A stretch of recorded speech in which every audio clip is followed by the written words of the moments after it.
Good morning students. आज हम करेंगे क्लास 8 लेसन नंबर 14।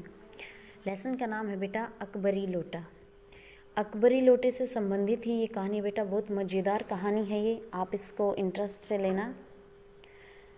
इसको पढ़ने के बाद आपका मूड फ्रेश हो जाएगा। कहानी तो बिल्कुल सिंपल है, लेकिन इसको लेखक ने इतने सुंदर ढंग से बयां किया है।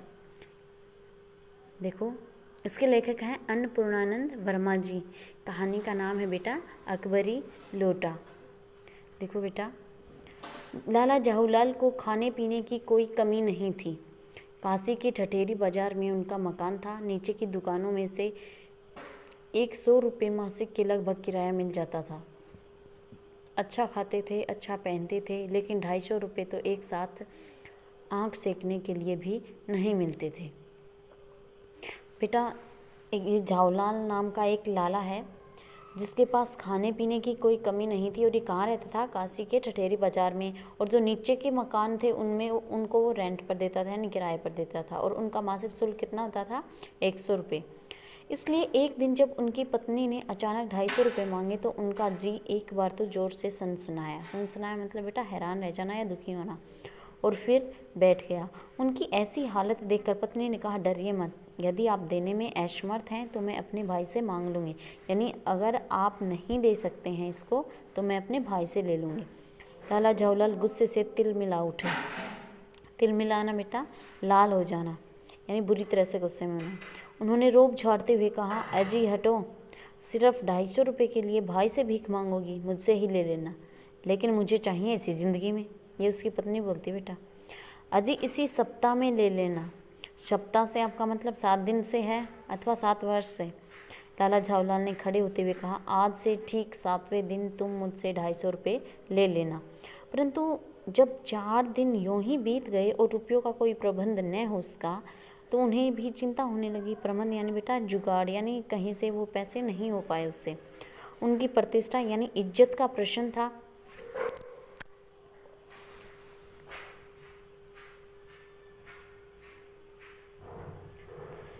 उनके अपने ही घर में उनकी साख का प्रश्न था। साख भी बेटा यहाँ इज्जत के लिए प्रयोग किया गया है।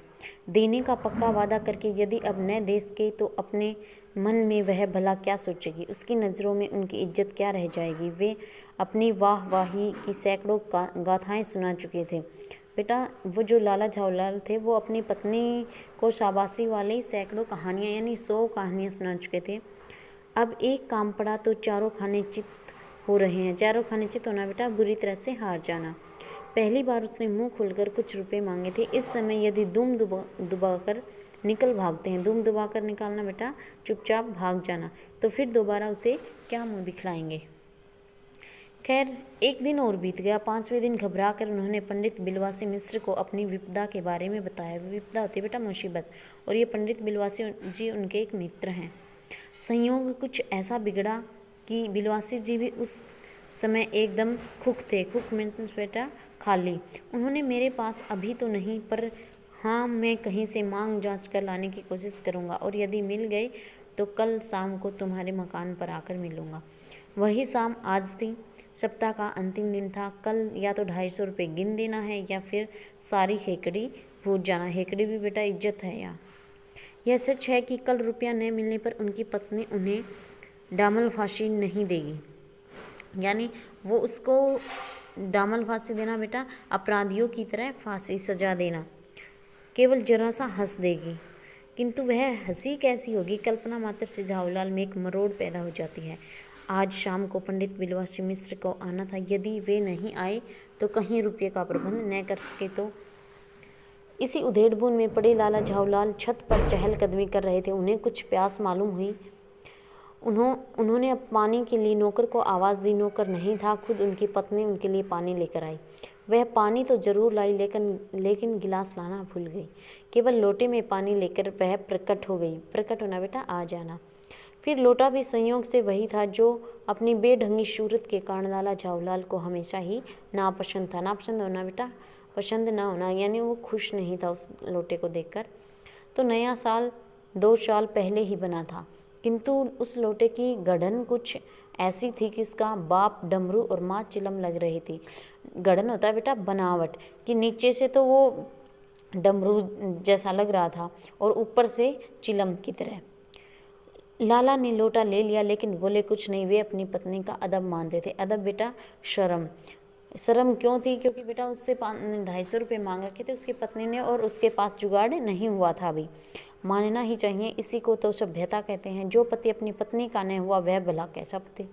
फिर उन्होंने यह भी सोचा कि यह भी गनीमत है। गनीमत यानी बेटा मुसीबत, कि लोटे में पानी दिया, यदि अभी चूँ कर देता हूँ तो बाल्टी में भोजन मिलेगा, तब और क्या करना बाकी रह जाएगा।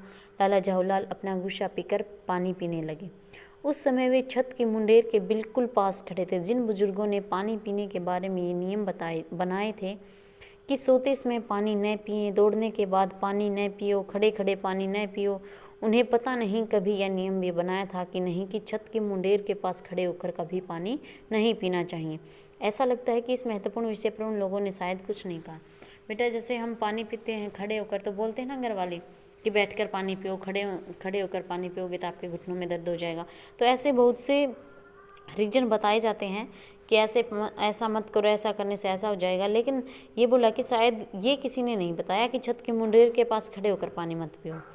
लाला झाऊलाल ने मुश्किल से 1-2 घूंट ही पिए होंगे कि न जाने कैसे उनका हाथ हिल गया और लोटा छूट गया। लोटे ने दाएं देखा न बाएं, वह नीचे गली की ओर चल पड़ा। अपने वेग से वह उल्का को लजाता हुआ आंखों से ओझल हो गया। पुराने ज़माने में न्यूटन नाम का एक खुराफाती ने पृथ्वी की आकर्षण शक्ति नाम की कोई चीज़ ईजाद की थी। ईजाद करना बेटा खोजना। यह कहना गलत नहीं होगा कि यह सारी शक्ति उस समय उस लोटे के पक्ष में थी।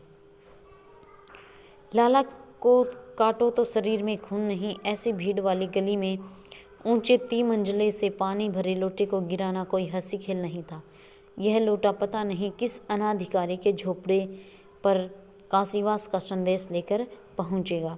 हुआ भी कुछ ऐसा ही। एकाएक गली में जोर का हल्ला मच गया। एकाएक बेटा अचानक। लाला झाऊलाल दौड़कर जब तक नीचे उतरे तब तक एक भारी भीड़ उनके आंगन में घुस चुकी थी। लाला झाऊलाल ने देखा कि इस भीड़ का प्रधान पात्र एक अंग्रेज था। ऊपर से नीचे तक भीगा हुआ था और जो अपने एक पैर को हाथ से सहलाता हुआ दूसरे पैर पर नाच रहा था। बेटा उसके पैर के ऊपर लग गया वो लोटा, तो उसको दर्द हो रहा था। दर्द के मारे वो हाथ से उसको सहला रहा था, यानी हाथ फेरना कोई बेटा सहलाना बोलते हैं। उसके हाथ में अपराधी लोटे को देखकर लाला झाऊलाल ने तुरंत 2 और 2 जोड़कर स्थिति को समझ लिया।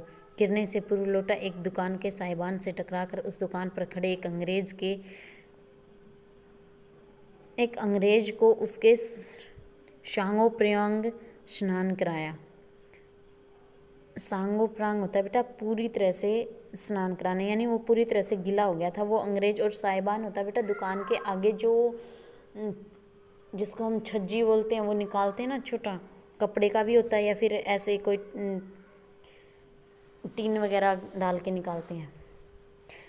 जब उस अंग्रेज को यह मालूम हुआ कि लोटे के मालिक लाला झाऊलाल ही हैं तो उसने केवल एक ही काम किया, अपने मुंह को खोलकर उसे खुला ही छोड़ दिया। लाला झाऊलाल को भी आज ही यह मालूम हुआ कि अंग्रेजी भाषा में भी गालियाँ इतना प्रकांड कोश होता है। उसी समय पंडित बिलवासी मिश्र भीड़ को चीरते हुए आंगन की ओर आते हुए दिखाई दिए। आते ही उन्होंने सबसे पहला काम यह किया कि उस अंग्रेज को छोड़कर और जितने भी लोग आंगन में घुस आए थे उन सबको निकाल कर बाहर किया। फिर आंगन में एक कुर्सी रखकर उन्होंने उस अंग्रेज साहब से बातें की। थैंक यू बेटा।